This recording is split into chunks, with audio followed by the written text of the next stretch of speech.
அன்பான உறவுகளே, உங்களுக்காக நான் அடுத்து கொண்டு வர போற ரெசிபி பேபிகார்ன் வச்சு ஒரு கிரேவி தாங்க. இது சப்பாத்தி, பரோட்டா, பூரி இது எல்லாத்துக்குமே செட் ஆகுங்க.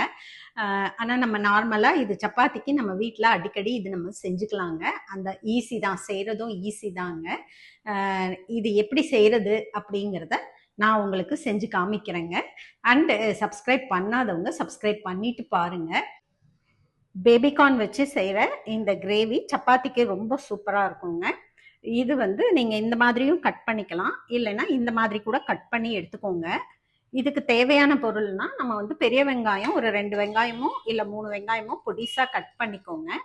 தக்காளி ஒரு 2 தக்காளி இல்லைன்னா ஒரு 3 தக்காளி பொடிசாக கட் பண்ணி எடுத்துக்கோங்க. எடுத்துட்டு இஞ்சி பூண்டு தட்டி வச்சுக்கோங்க. கொத்தமல்லி கொஞ்சம் கட் பண்ணி எடுத்துக்கோங்க. புதினா கொஞ்சமாக எடுத்துக்கோங்க, ரொம்ப எடுத்திங்கன்னா புதினா ஸ்மெல் தூக்கலாக வரும். ஸோ டேஸ்ட்டுக்காக தான் கம்மியாக எடுத்துக்கோங்க. தேங்காய் பால் எடுத்து வச்சுக்கணுங்க. நான் மொத்தப்பொடி யூஸ் பண்ணுறேங்க. மொத்தப்பொடி இல்லாதவங்க நீங்கள் வந்து மிளகாத்தூள் கூட தனி மிளகாத்தூள் யூஸ் பண்ணலாம். நான் ஒரு 2 டீஸ்பூன் எடுத்திருக்கேன். நீங்கள் உங்கள் காரத்துக்கு தக்கன கொஞ்சம் கூடவோ குறைச்சோ எடுத்துக்கோங்க. அண்டு சால்ட் எடுத்திருக்கேங்க.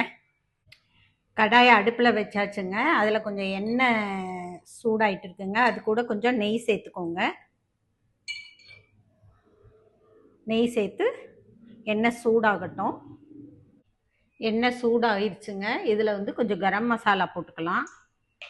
கரம் மசாலா சேர்த்துட்டு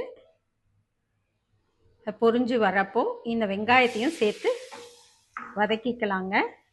வெங்காயம் வதங்கின உடனே கொஞ்சம் லேசாக வதங்கட்டும். வெங்காயம் வதங்கின உடனே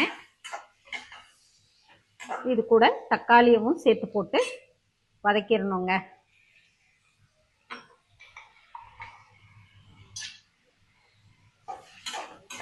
இது நல்லா வதங்கணும். வெங்காயம் தக்காளி நல்லா வதங்கி வந்துருச்சுங்க. இதுக்கு கொஞ்சமாக சால்ட் சேர்த்துட்டு இதை மிக்சியில் அரைச்சி எடுத்துக்கணுங்க. எண்ணெய் காஞ்சி வந்த உடனே இதில் இஞ்சி பூண்டு போட்டு ஃப்ரை பண்ணணுங்க. இது கூட இந்த புதினா கொஞ்சமும் கொத்தமல்லியும் புதினாவும் சேர்த்து போட்டு கொஞ்சம் லைட்டாக வதக்கி விடணுங்க. இஞ்சி பூண்டு கொஞ்சம் முருகலாக வதங்கின உடனே இந்த அரைச்சி வச்ச வெங்காயம் தக்காளியை இதில் சேர்த்துடணுங்க.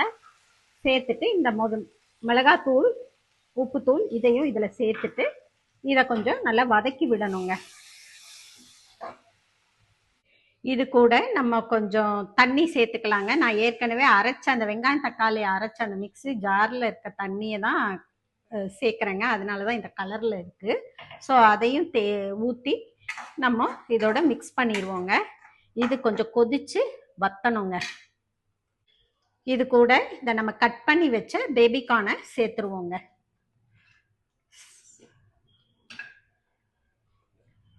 சேர்த்துட்டு நல்லா கலந்து விட்டுப்போம். இது கொஞ்சம் வேகணுங்க. இதை மூடி போட்டு வேக வச்சு எடுத்துப்போம்.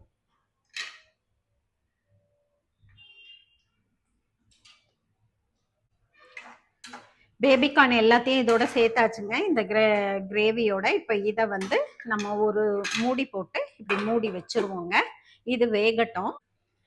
உறவுகளே, இந்த அளவுக்கு இது வெந்து வந்த பிறகு நம்ம இதில் இப்போ தேங்காய் பால் சேர்த்துடலாம். சேர்த்துட்டு இதை நல்லா கலந்து விட்டுப்போம்.